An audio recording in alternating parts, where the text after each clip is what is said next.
Hello, everyone, and welcome. If this is your first time visiting my channel, or welcome back if you are a returning viewer.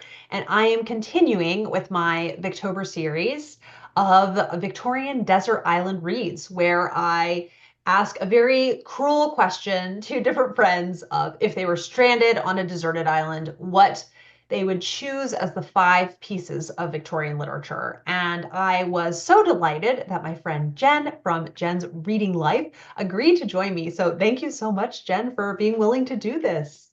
Absolutely. I'm so thrilled that you asked me.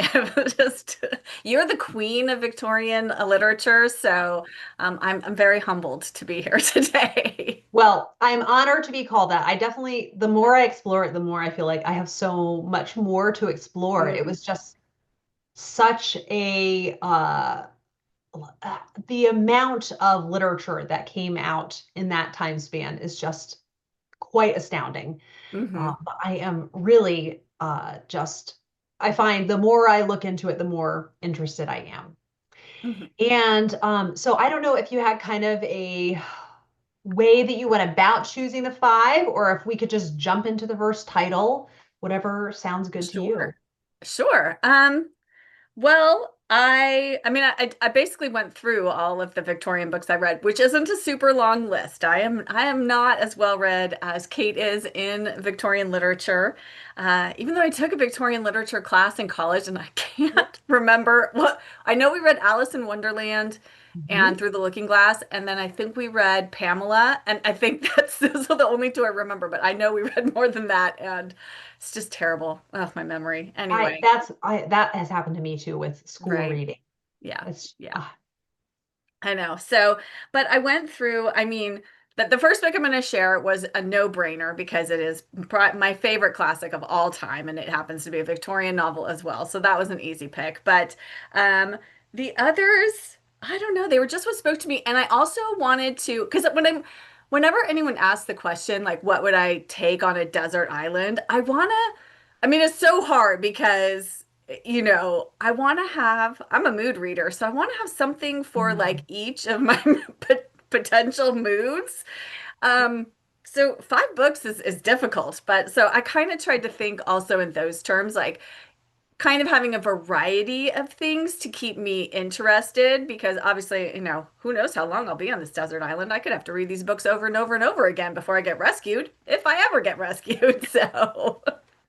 So hopefully there is somewhat of a variety here. But like I said, I Right. will start with my first book, which is my very favorite classic of all time, and that is Jane Eyre by Charlotte Bronte. Because how can you not love Jane Eyre? I just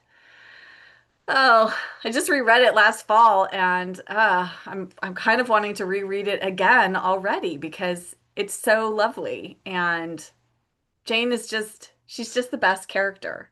She's just someone you want to root for, and you just are by her side the entire story. And I love it so much. Although I have to say that I just read Agnes Grey. I just finished it a couple of weeks ago, and oh, it is a close, close second to Jane Eyre now. I really, really loved it. I wish it had been longer. I think if it had been longer, it might have put, Jane Eyre on notice for for my favorite. Whenever I hear about Jane Eyre, like you, I would love to reread it. It's hmm just such a book to get swept away by and lost in, and hmm so just the sense of place as you're reading it. It's like the setting is a character in and of hmm itself. Yeah. And I too love Agnes Grey. It's hmm really, to me, like Jane Eyre is fall and wintertime, and Agnes hmm Grey is spring and summertime. Yes. Yes, I definitely see that. So, Um, yeah, I love this is something especially a strength of Victorian literature is just you feel like you've very much been plopped into the lives of these characters, and there's usually kind of lengthy descriptions of the places that they live in, and kind of the daily routine of their lives. And it just really gives you this sense of place that is so lovely as a reader to spend time in. Yes, yes. I just feel like you really become involved in sort of the world and the community of these stories, right? Like I feel like Yes. Victorian novelists, and I don't know if some of it had to do with, a lot of Victorian novels were serialized, and so, you know, Mm. I think people were wanting as much story as they could get in each of those kind of installments. I mean, obviously, authors were also trying to make money and have these stories go on for long periods of time, but they did it in such a lovely way, Yes. for the readers and to build this whole world for them. So uh, they really do make good books if you were stranded on a desert island because you'd feel like you had all your friends with you. You totally would. And Right, it's interesting to think about, sometimes they were paid by the word. And kind of my philosophy is if you do it well, then I don't mind. If it's, right. I would rather kind of know more about the world, all of the world building. I would like to know more about it rather than less. Mhm. Um, I don't know, kind of my personal taste.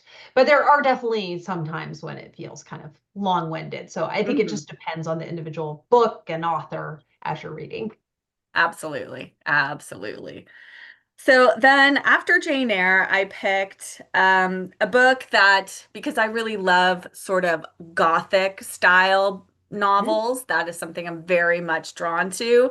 I love mysteries, I love all of that. And I feel like this book sort of embodies all of those things. And that is The Woman in White by Wilkie Collins, which is fantastic. I'm really, really hoping to read The Moonstone this year because I've heard that's also wonderful, but I haven't read it yet, so it's on my shelf. But I just feel like The Woman in White is such a good, suspenseful novel. Like, really just had me on the edge of my seat. I just kept wanting to turn the pages.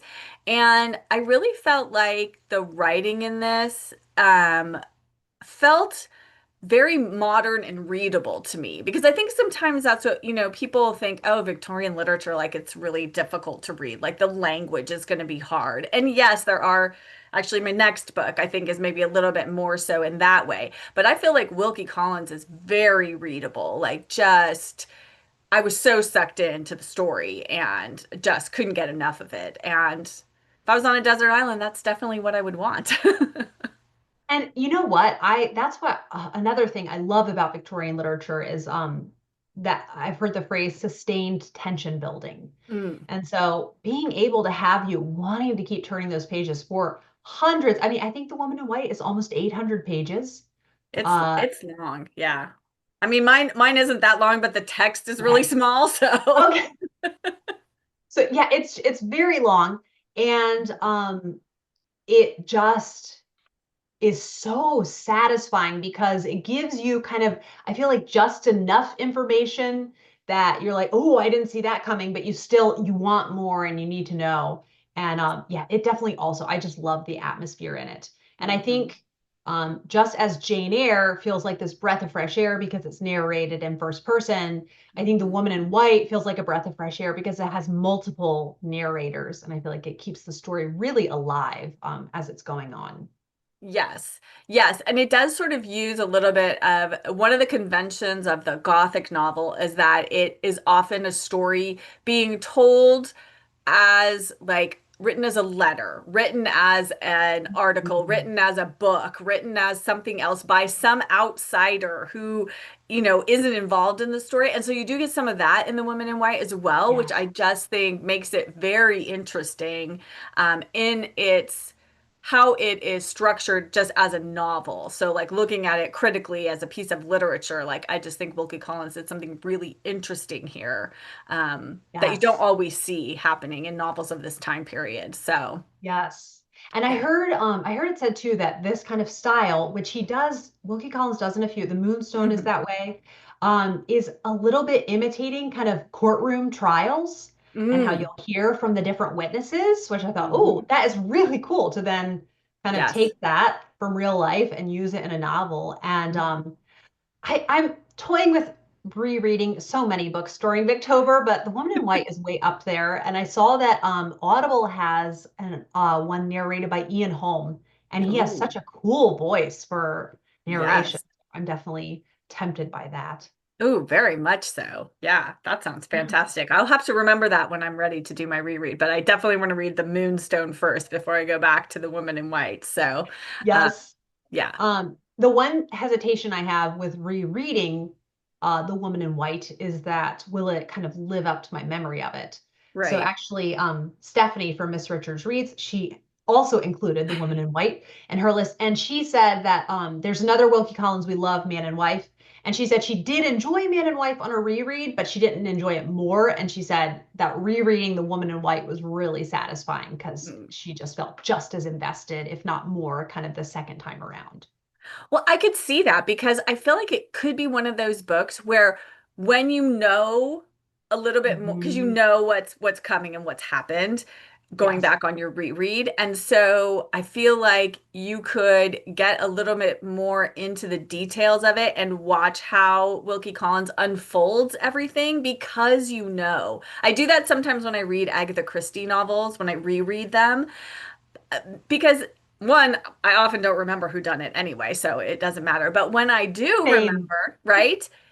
It is so fun to see how she plants her little pieces of the clues and just these kind of, these little red herrings and different things. She's so good. I mean, she is a master. And Yes. I kind of feel like this book by Wilkie Collins could be similar to that experience. Yes. And really kind of reinterpreting conversations that you hear characters have. Like, oh, I thought they meant this, but no, this is what they meant. Yes. Even Yeah. from the Yeah. first meeting of the woman in white at the crossroads, like I kind of feel like even just that scene, I would love to just, I might just go back and reread that scene because I Yes. just feel like, and I did kind of go back after I finished it. I did go back and kind of like look at that section because it was just fascinating to me how that played out and then what occurs from there. So anyway, I could go on and Yes. on. I love it. I love it. All right. So now we have come to book number three. And what We did you have. choose? Now, book number three is a very, very famous, very, very well-known book, and some people consider it the greatest novel of all time. And while I'm not sure if I go that far, but I did just read this, and I read it in a very special way, which I'll talk about in a minute. But I just think it's such a epic, sweeping novel that this would keep me busy on a desert island, and that is Middlemarch by George Eliot. Um, Now, I read this last year. Well, I started it in December of 2023, and I Mhm. read it according to the serialization publication of it. So, like the first volume was issued in December of 2020, of December, whatever year it came out, and then the next one was like February, and then it was April, and I just read each section as if I was reading it when it was first serialized because I was just kind of I had heard that that was kind of an interesting way to do it, and because this is such a big book, it was one I hadn't picked up because it just felt daunting. Like it would just take over my reading for such a long period of time. And I wasn't really ready to commit to it in that way. But doing it in this serialized way just felt very doable. And I alternated between reading the physical book and listening to the audiobook, which is read by Juliet Stevenson, which is fantastic. She's just the best. She's the She's queen. She's my audiobook queen. Like yeah. she is my ideal narrator. Same. If I see something narrated by her, I'm like, yep, getting that. Like, yep, yep, I had to listen to that. Um, but this is just, I mean, because it's the story of a community. It's the story of individuals. I mean, there is romance and heartbreak and loss and big political things going on and, small, tiny emotions happening. And I just feel like George Eliot has captured so much of the human experience in this book. And, yeah, I will definitely. This is one I'm going to reread multiple times, I can tell in the future, because there's so much to get out of it. And I know I just scratched the surface on my first reading of it, but I can't even tell you how much I anticipated getting to each next section.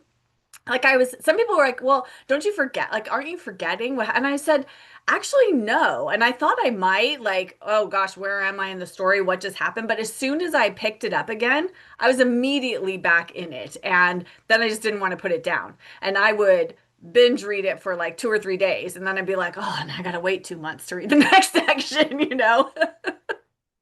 But it Yeah, was, yeah. it just you know, I The Woman in White and Jane Eyre, like those rank so highly for me. And I relate to some of the characters, but the situations themselves feel a bit too kind of fantastical for me to relate Mm-hmm. to. Yes. Whereas Middlemarch, it just feels so human. Mm-hmm. And I love that there are kind of young adults, there are middle-aged and Mm-hmm. elderly characters, and you're seeing kind of all different classes, all different walks of life. And it Mm-hmm. just feels so human and so compassionate kind of for the wounds that you can have in life and for people who beat themselves up over mistakes that they make and you know they wish they could undo it, they so wish they could undo it. And you know, Mm-hmm. Virginia Woolf said Middlemarch is the only novel written for grown-ups. um, and it just it really, I think it just has something for everyone. Yes, I would absolutely agree. It was outstanding. So I wish I'd read Yeah, it earlier in my life so I could reread it more times than I'll be able to in the rest of my life, yeah, but I I'll know, read it because as you much don't as I want to can. overdo it. No, Um, but you absolutely. definitely you kind of know, I feel like when you get to one of those books, like, oh, this is a multiple rereading kind of book that I'm sitting with here. Um, Absolutely. that if I could change just one thing about it, it's that there will be many more chapters including Mary Garth because I Mm, just love her as a character yes. so much. Oh, Yes. I agree. I agree. oh. That would be a great change. Someone should Yeah, write the fan yeah. fiction. That really, I would love that. And Right? that story from Mary Garth's perspective, and then Mhm. even her life kind of past that. So I want to Right. know that she's doing okay. Yes. Um, so Absolutely. I am excited. I finally decided to, it has come time for me to reread Middlemarch. So I'm doing it with my friend Nada.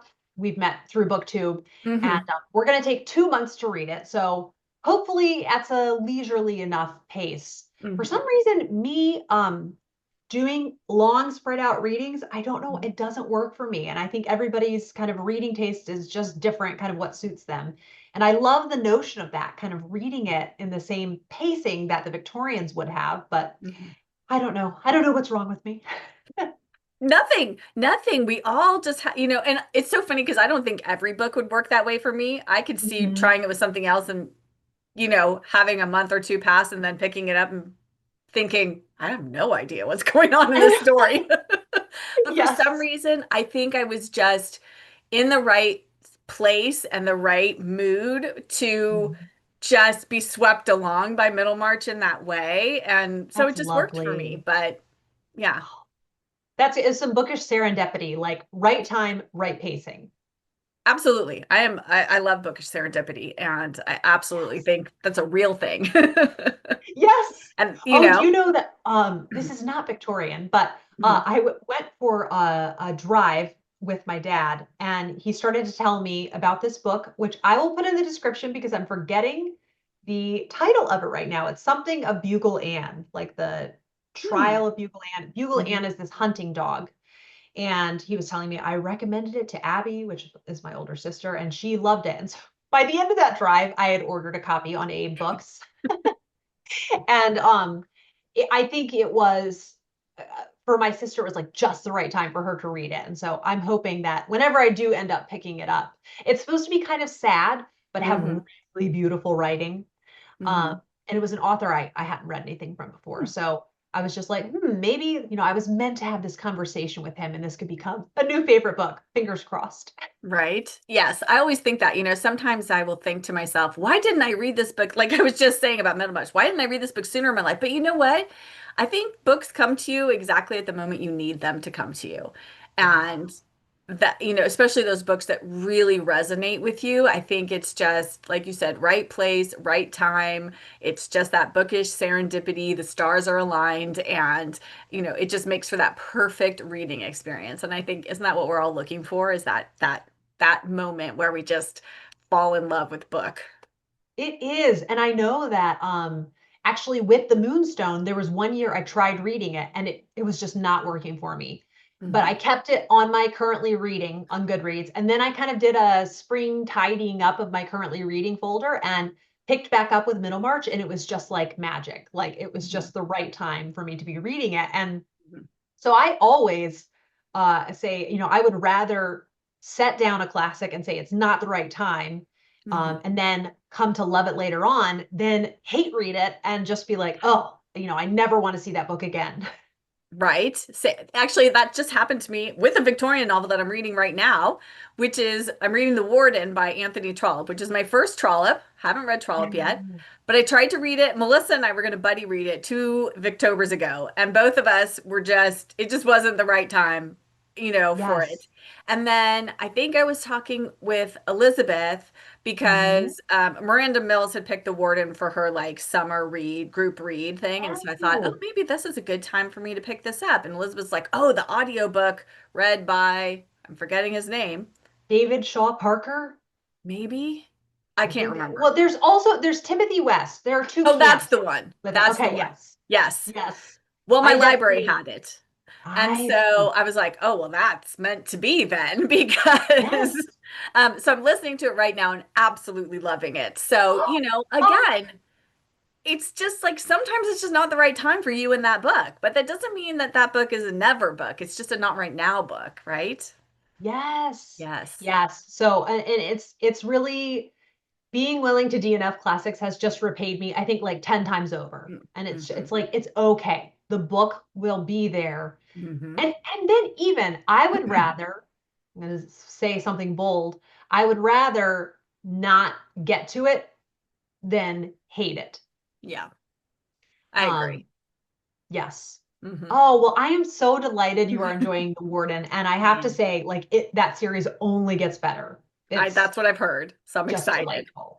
Oh, you're in for such a treat. Yes. Very, Yes. very cool. Yes. Um, yeah, because it's a little low key, the plot in The Warden, but I think if Hmm. you're enjoying his writing style enough, then Yes. that's just such a good sign of things to come because they definitely get more kind of robust with what's happening in them. Right. Well, I'm even just kind of enjoying like, oh, well, what's going to happen? Is this, are they going Oh, to decide against the warden or for the warden or what's going to happen? So I am yes. invested in the story. Oh, So I feel like that's a good sign, right? that's lovely. That's a wonderful sign. Oh, Yes. so Yeah, glad. Very glad. absolutely. Yes. All right. So are we at book number 4? Four, yes. Book Okay. four is I'm kind of making a 180 here. This is still a Victorian book, though written at the very tail end. I think it's pretty much the tail end of the Victorian Mhm. era. And I thought to myself when I was putting this list together that all the books I picked are very, sort of big, kind of dense, not dense, but just, sort of big, epic, kind of sweeping stories. And I thought, it'd be nice to have something for those days when I just want something kind of light. And, you know, I'm just not really in the mood to, get deep into a story. I just want something kind of that I can float along with. And what better to float along with than Three Men in a Boat by Jerome K. Jerome? Oh, um, perfect. yes, which is such a delight. I mean, to say nothing of the dog, I should say. My copy doesn't have the subtitle on here, but to say nothing of the dog, I think it does on the inside somewhere, but yes. Um, and so this was such a just refreshing surprise. I read this, when did I read this? Last year, and I just adored it. I listened to the audiobook and it had me laughing out loud in my car, driving around. Um, just it's just so much fun is really all I can say about this book.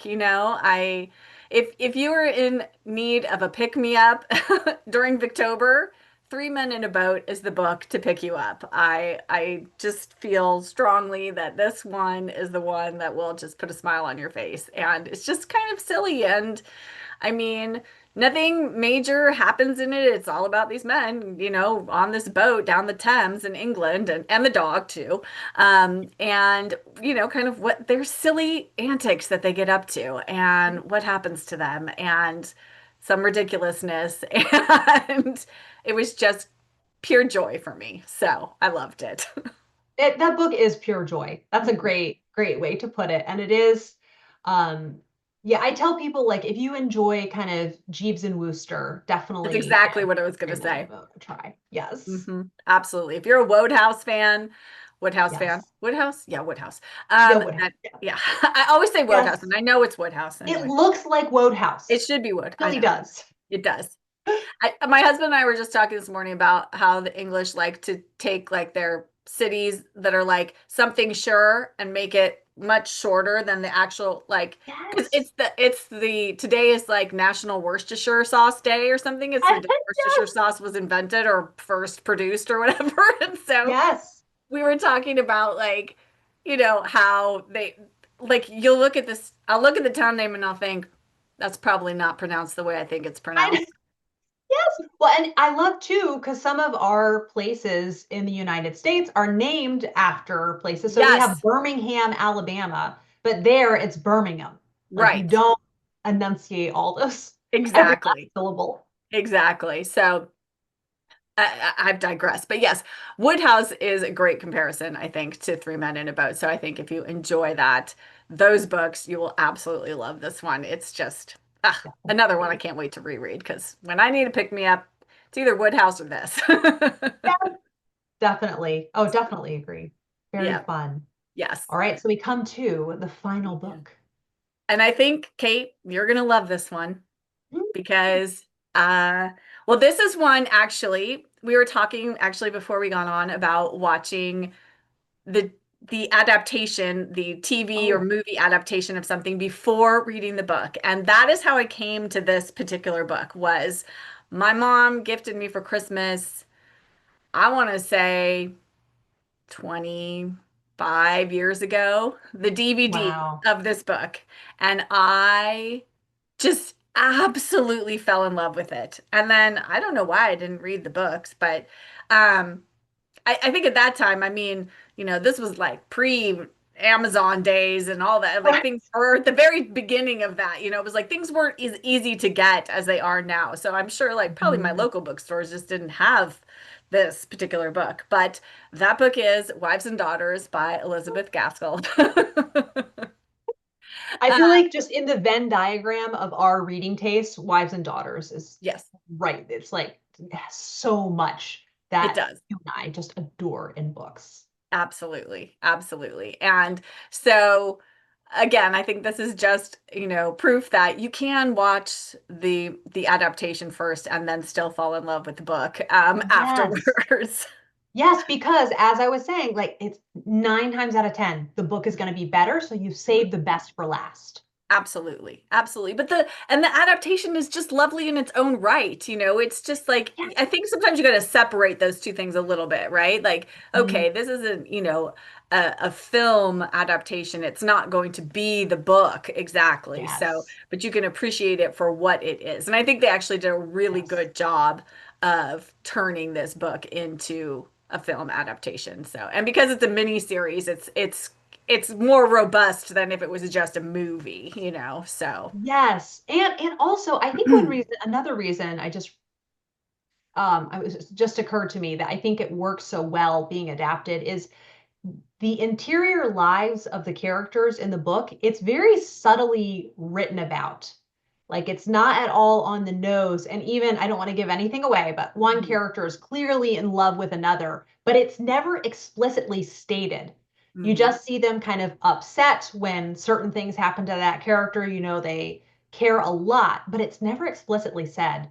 And so I think that's actually, I watched the miniseries of Middlemarch before reading the book, and I Mhm. didn't know that one of the main characters was in love with another main character until like they're together. Um, and so when you're reading it in the book, it's like, oh, that's going on in her head, all of that. But versus Wives and Daughters, I just feel like her kind of direct writing style, I don't know, it just lends itself really well to being adapted. Absolutely, absolutely. I feel like this is a very visual book, right? Like you Mhm. you you have a very visual picture of what's happening, and there's lots of dialogue between the characters. And so I think when you have that in novels, that also lends itself. Plus, I mean, Molly Gibson, she's just the best character. I mean, I want to hug her and take care of her. And Especially after all the secret keeping she has to endure. That's I a big know. burden on a person. Right?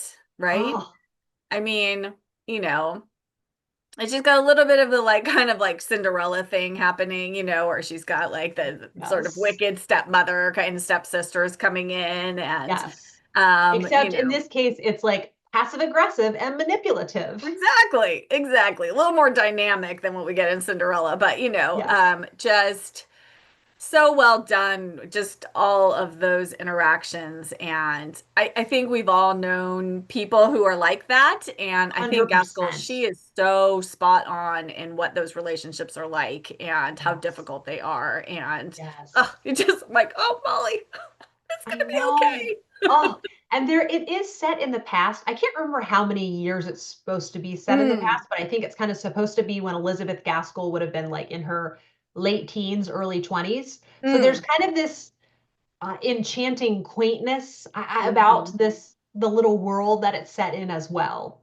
Right. Well, I think sometimes, right, when we look back on our lives, you know, we when you see things from a distance, right, it kind of gets that little bit of that misty quality to it. And I think maybe she's bringing a Yes. little bit of that, like we remember all of the lovely things, kind of about it, and not, not the rough edges. It's so true. It's so true because I was actually looking at an old journal of mine a little while ago and I thought, oh, I was really upset about that. Like, why was I so upset about that? So silly. Yes.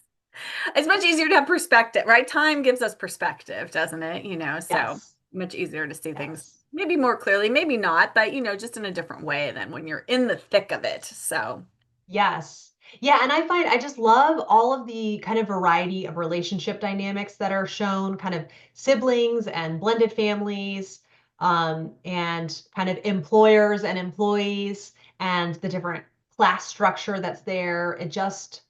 It's such a rich, rich novel that is very approachable. yes, I agree.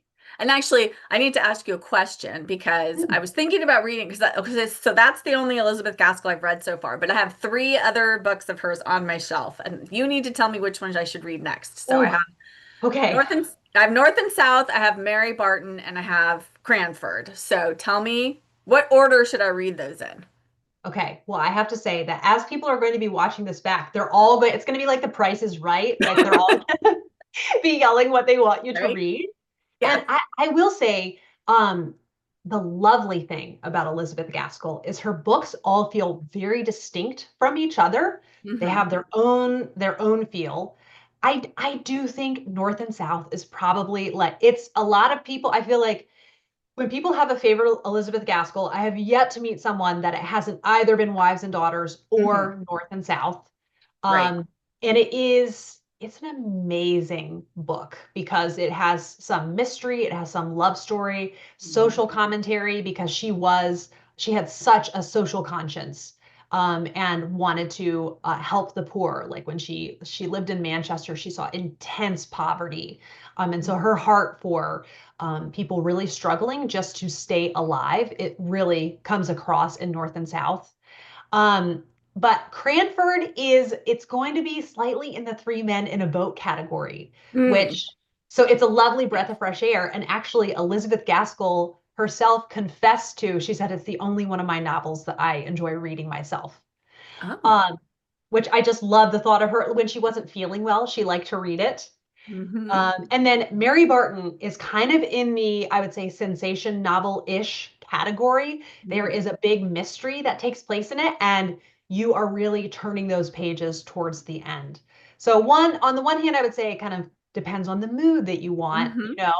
but Right. also I will say most Gaskell fans, it's either Wives and Daughters or North and South that is their favorite. Right. Yes. Well, it's funny because I have watched all of the TV adaptations of, I've watched North and South, I've watched Yes. Cranford, obviously I've watched Wives and Daughters. So, I think maybe that's also why it's hard to choose because I've loved all of the TV adaptations of her books. And so I'm like, I don't, Yes. but I think I am leaning towards North and South. I think you're right. I think that's probably the best course of action to hit next, and then I'll work my Yes. way through the others as well. But Oh, yes, perfect. You have so much goodness ahead of you. I know it's so hard for me to choose which Victorian books to read at any time, let alone in Victober, because I have so many I want to read. And I mean, I'm so lacking in like my Dickens reading. I really need to read more Dickens, as I've only read Sydney a is so couple. iconic.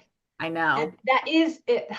It's just it's the dilemma of a reader because I think I just decided basically this Victober I was just going to treat myself to mostly rereads because I would do like one or two rereads each Victober, Hmm. and then I thought, you know what, with the 10th I'm just going to treat myself. So I have a couple new that I'm thinking about reading, Hmm. but I think overall I want to do some rereads, and Hmm. because that's the beautiful thing about classics, I think in particular, are very rereadable. Yes. So and then you can have Yes. new observations when you read it, and yes, Hmm. just so much fun. Yes. Well, Well, thank you. Oh, I'm sorry. Go no, ahead. no, go ahead. Go ahead. Well, I was going to close this out, but now I am curious what you were going to say. Oh, I was just gonna say, like, I think what I've learned is that I want to listen to Dickens on audiobook because I just feel like his books really lend themselves to, for my particular reading style, to being listened Mhm. to. Um, Yes. and just kind of to have the different voices and kind of to get that sort of, really get into the story in that way because they feel very dramatic. Some of them, there's so many characters and there's so much going on in many of his books. Um, Yes. so I feel like that's maybe the way I need to like tackle them going forward is just like go with the audiobook. Like I know that's what works for me with this particular author, and then that's Uh-huh. just how I'm going to do it. Yeah, they work so well on audio. Yes. A lot of Victorian literature does. And I think Mhm. I remember sometime last year, I read an article talking about how silent reading is a really modern concept. And Mm, so I just picture like us, kitchen maid reading to all the downstairs staff, like when a Dickens serialization came out, right. and people taking it in that way. And so I'm just so delighted that audiobooks are such a huge part of people's Mhm. reading lives now. And I think it's only wonderful. I agree 100%. It added so much to my reading life and just, allows me to get reading in at times when I wouldn't otherwise be able to read. Like, I can't read and do the dishes, but I can listen to an audiobook and do the dishes or fold Exactly. laundry or, whatever, Yes. take a walk, so Totally. And I yes. love that it's this extra layer of reading memory to have. Like when I'm Mm. in my parents' neighborhood now, it forever takes me back to the time we lived with them when my husband was just starting in graduate school. And I'm just like, this is the land of our gamache. Like I just would listen to Louise Penny's books on audio and just walk and walk while Peter was Mhm. in a stroller. And I instantly like want to go back in those books when I'm back home with my parents. That's so lovely. That's so lovely. Oh, well, this has been the hugest treat, Jen. Thank you so much for joining me. Well, thank you so much for asking me and for having me on. Yes, I am very humbled to be here talking Victorian literature with somebody who knows so much more than I do about it. So thank you so much for having me. Oh, well, you just have so much fun ahead of you. And Yes. yeah, this has just been the biggest treat. And thank you, everyone, for watching. And I hope that you are truly having a wonderful, wonderful Victober, whether this is your first or your 10th, somewhere in the middle. I just hope that you're reading uh, at least if you read at least one thing this Victober that you come out loving, then you should absolutely consider it a success. So hope that everyone has a good rest of your day and a rest of your Victober, and I'll be back with another video soon. Bye.